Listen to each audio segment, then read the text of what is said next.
عبد القادر صاحب نے ایک سوال لکھتے ہیں کہ امام صاحب نے سلام پھیر دیا اور مقتدی نے ابھی درود و دعا بھی نہیں پڑھی، تو کیا امام کے ساتھ سلام پھیرنا لازم ہے یا درود و دعا پڑھ کر مقتدی سلام پھیرے؟ بسم اللہ الرحمن الرحیم۔ الجواب بعون الملک الوہاب، اللہم ہدایت الحق والصواب۔ پوچھی گئی صورت میں جناب مقتدی کے لیے حکم یہ ہے کہ وہ امام کے ساتھ سلام پھیر دے، سلام پھیرنے میں ہرگز تاخیر نہ کرے۔ بخاری شریف میں ہے کانا ابن عمر رضی اللہ تعالیٰ عنہ، حضرت ابن عمر رضی اللہ تعالیٰ عنہ پسند کرتے تھے اس بات کو کہ جب امام سلام پھیرے تو مقتدی بھی سلام پھیر دیں۔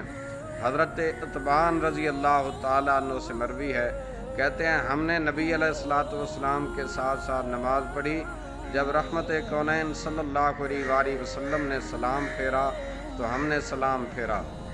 البتہ امام عینی علیہ الرحمہ ارشاد فرماتے ہیں، اس باب سے امام بخاری نے اشارہ فرمایا کہ مقتدی امام کے سلام کے پھیرنے کے بعد دعا وغیرہ میں مشغول ہو کر تاخیر نہ کرے، اور اسی پر حضرت ابن عمر رضی اللہ تعالیٰ عنہ کی روایت بھی دلالت کرتی ہے۔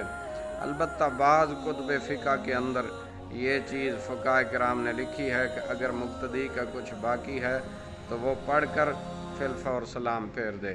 عمدۃ القاری ابواب الصلاۃ، واللہ اعلم عز وجل ورسولہ عالم، صلی اللہ تعالیٰ علیہ وآلہ وسلم۔